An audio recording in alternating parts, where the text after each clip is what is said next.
Allah est le défenseur de ceux qui ont la foi. Il les fait sortir des ténèbres à la lumière. Quant à ceux qui ne croient pas, ils ont pour défenseurs les taghut, qui les font sortir de la lumière aux ténèbres. Voilà les gens du feu, où ils demeurent éternellement. N'as-tu pas su l'histoire de celui qui, parce qu'Allah l'avait fait roi, argumenta contre Abraham au sujet de son Seigneur? Abraham ayant dit, « J'ai pour Seigneur celui qui donne la vie et la mort. » Moi aussi, dit l'autre, je donne la vie et la mort. Alors, dit Abraham, puisqu'Allah fait venir le soleil du levant, fais-le donc venir du couchant. Le mécréant resta confondu. Allah ne guide pas les gens injustes. Ou comme celui qui passait par un village désert et dévasté, comment Allah va-t-il redonner la vie à celui-ci après sa mort? Dit-il. Allah donc le fit mourir et le garda pendant 100 ans. Puis il le ressuscita en disant, « Combien de temps as-tu demeuré ainsi? Je suis resté 1 an? » Un jour, dit l'autre, ou une partie d'une journée? Non, dit Allah, tu es resté 100 ans. Regarde donc ta nourriture et ta boisson. Rien ne s'est gâté. Mais regarde ton âne. Et pour faire de toi un signe pour les gens, et regarde ses ossements, comment nous les assemblons, et les revêtons de chair. Et maintenant, devant l'évidence, il dit, je sais qu'Allah est omnipotent. Et quand Abraham dit, Seigneur, montre-moi comment tu ressuscites les morts, Allah dit, ne crois-tu pas encore? Si, dit Abraham, mais que mon cœur soit rassuré. Prends donc, dit Allah, 4 oiseaux, apprivoise-les et coupe-les, puis sur des monts séparés, mets-en un fragment. Ensuite, appelle-les. Ils viendront à toi en toute hâte. Et sache qu'Allah est puissant et sage. Ceux qui dépensent leurs biens dans le sentier d'Allah ressemblent à un grain d'où naissent 7 épis à 100 grains d'épis. Car Allah multiplie la récompense à qui il veut. Et la grâce d'Allah est immense et omniscient. Ceux qui dépensent leurs biens dans le sentier d'Allah sans faire suivre leur largesse, ni d'un rappel, ni d'un tort, auront leur récompense auprès de leur Seigneur. Nulle crainte pour eux, ils ne seront point affligés. Une parole agréable et un pardon valent mieux qu'une aumône suivie d'un tort. Allah n'a besoin de rien et il est indulgent. Ô les croyants, n'annulez pas vos aumônes par un rappel ou un tort, comme celui qui dépense son bien par ostentation devant les gens, sans croire en Allah et au jour dernier. Il ressemble à un rocher recouvert de terre, d'une averse l'atteigne, elle le laisse dénué. De pareils hommes ne tirent aucun profit de leurs actes, et Allah ne guide pas les gens mécréants. Et ceux qui dépensent leurs biens cherchant l'agrément d'Allah, eh bien, rassurés de sa récompense, ils ressemblent à un jardin ou à une colline. Qu'une averse l'atteigne, il double ses fruits. À défaut d'une averse qui l'atteint, c'est la rosée. Et Allah voit parfaitement ce que vous faites. L'un de vous aimerait-il avoir un jardin de dattiers et de vignes sous lesquels coulent des ruisseaux et qui lui donne toute espèce de fruits? Que la vieillesse le rattrape tandis que ses enfants sont encore petits. Et qu'un tourbillon contenant du feu s'abattre sur le jardin et le brûle. Ainsi Allah vous explique les signes afin que vous méditiez. Ô les croyants, dépensez des meilleures choses que vous avez gagnées et des récoltes que nous avons fait sortir de la terre pour vous. Et ne vous tournez pas vers ce qui est vil pour en faire dépense. Ne donnez pas ce que vous-même n'accepteriez qu'en fermant les yeux. Et sachez qu'Allah n'a besoin de rien, il est digne de louange. Le diable vous fait craindre l'indigence et vous commande des actions honteuses, tandis qu'Allah vous promet pardon en faveur de lui. La grâce d'Allah est immense et il est omniscient. Il donne la sagesse à qui il veut. Et celui à qui la sagesse est donnée, vraiment, c'est un bien immense qui lui est donné. Mais les doués d'intelligence seulement s'en souviennent. Quelles que soient les dépenses que vous faites ou le vœu que vous avez voué, Allah le sait. Et pour les injustes, pas de secoureur. Si vous donnez ouvertement vos aumônes, c'est bien.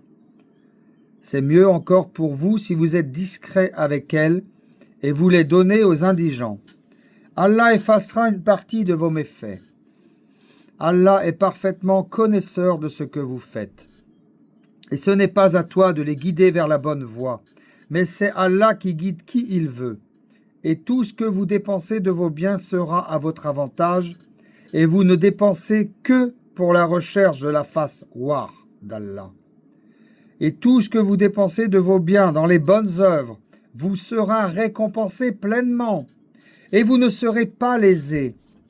Aux nécessiteux qui se sont confiés dans le sentier d'Allah, ne pouvant pas parcourir le monde, et que l'ignorant croit riche parce qu'ils ont honte de mendier, tu les reconnaîtras à leur aspect.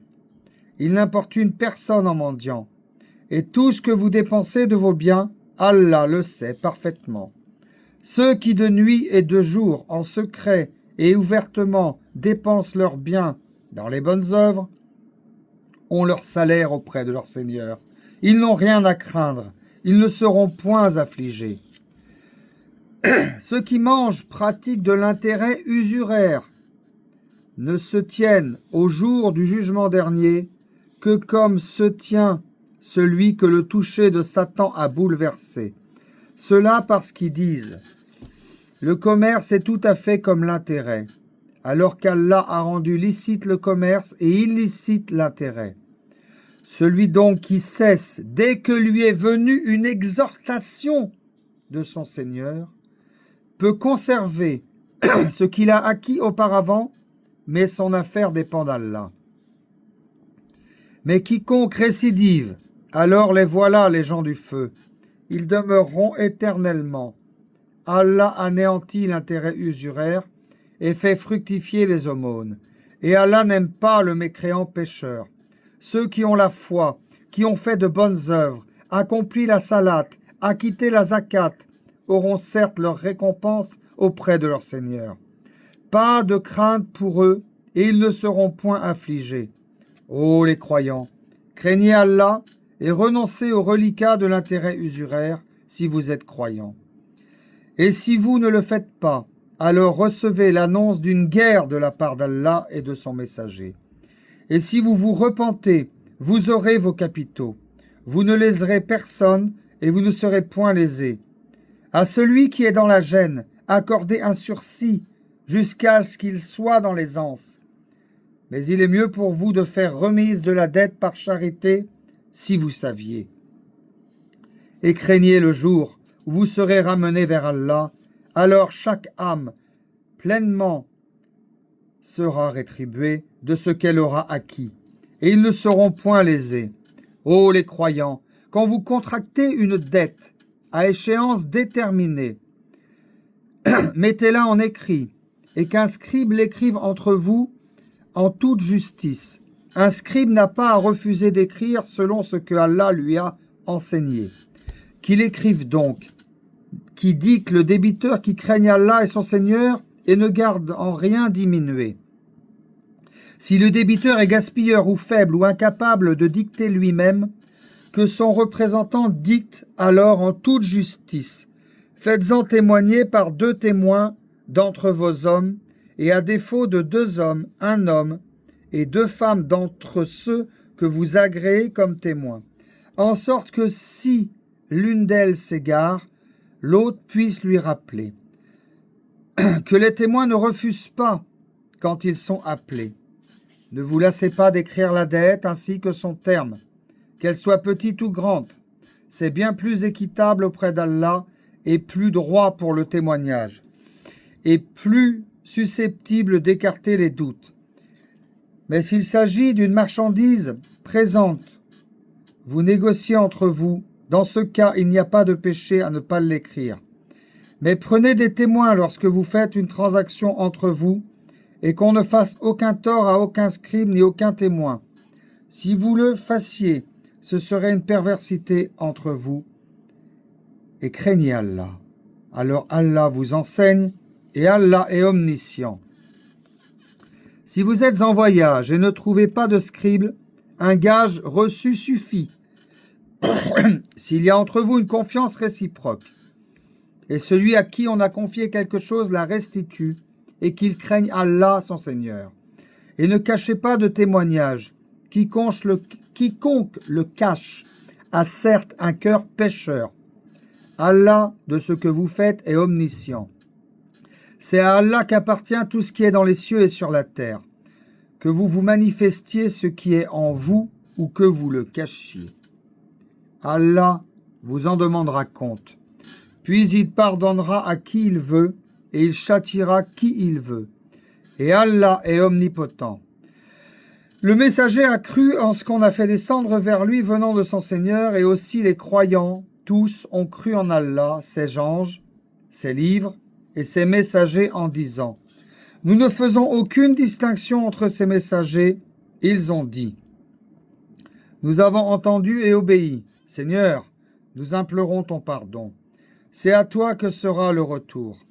Allah n'impose à aucune âme une charge supérieure à sa capacité. Elle sera récompensée du bien qu'elle aura fait, punie du mal qu'elle aura fait. Seigneur, ne nous châtie pas s'il nous arrive d'oublier ou de commettre une erreur. Seigneur, ne nous charge pas d'un fardeau lourd comme tu as chargé ceux qui vécurent avant nous. Seigneur, ne nous impose pas ce que nous ne pouvons pas supporter. Efface nos fautes, pardonne-nous et fais-nous miséricorde. Tu es notre Maître. Accorde-nous donc la victoire sur les peuples infidèles.